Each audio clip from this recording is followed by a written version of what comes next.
President Obama's admission about underestimating ISIS. In last night's 60 Minutes, correspondent Steve Kroft asked him about the terror group's rise to power in Syria and Iraq.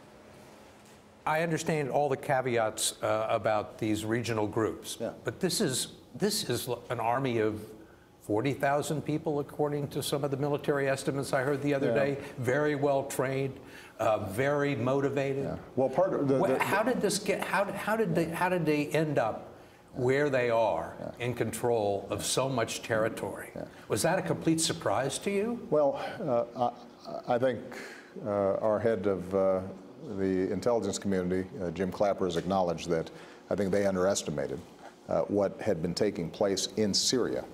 I mean, he didn't say that we underestimated ISIL. He said we overestimated the ability and the will of our allies, the Iraqi army, to fight. That's true. That's absolutely true. Is there a moderate Syrian opposition?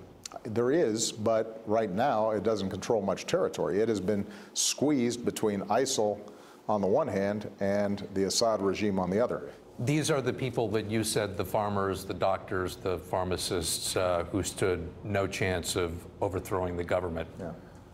Well, keep in mind, 2 years ago, that was absolutely true. This is in response to the mythology that's evolved, that somehow if we had given those folks some guns 2.5 years ago, that Syria would be fine.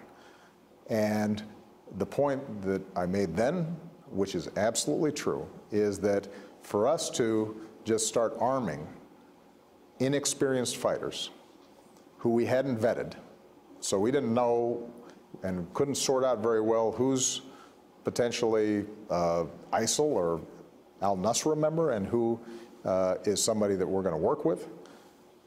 For us to just go blind on that would have been counterproductive and would not have helped the situation, but also would have committed us to a much more significant role inside of Syria.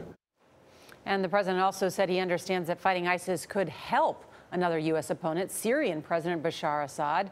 But President Obama said ISIS is the bigger threat right now.